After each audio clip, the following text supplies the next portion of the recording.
Beh, sono 53 i censiti dei servizi in tutta Italia. Dico che questo è un segnale di preoccupazione.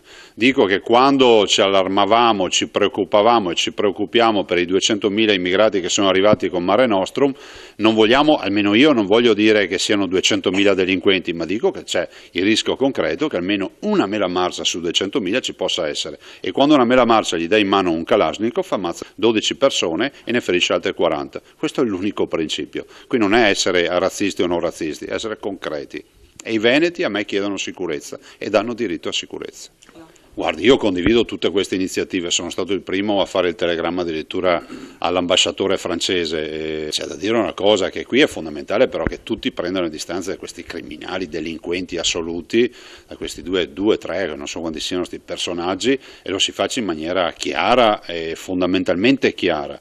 E per primi lo facciano anche tutti coloro che pensano che professare una fede non sia andare a ammazzare gente dentro le redazioni, quindi anche a tutti gli esponenti dell'Islam. C'è un Islam moderato di persone per bene che non c'entrano nulla con queste persone, che è bene che si facciano sentire.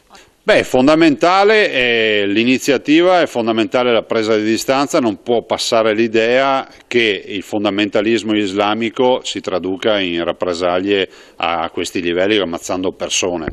Pensate solo a quel poliziotto ammazzato che non ha mai disegnato una vignetta in vita sua, fra l'altro arabo, e che si dice abbia detto in arabo, abbia anche parlato in arabo prima di essere stato ammazzato. Questi qua sono delinquenti, i delinquenti vanno trattati come tali.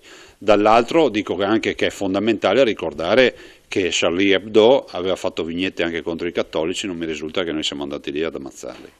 È il rischio concreto e questo rischio lo si risolve semplicemente con delle prese di posizioni nette. Pensate se fosse accaduto a noi, se qualcuno fosse andato ad ammazzare qualche persona per motivi religiosi, ci sarebbe stata una condanna unanime, nazionale, da parte di 60 milioni di italiani. Così deve venire anche per il mondo arabo.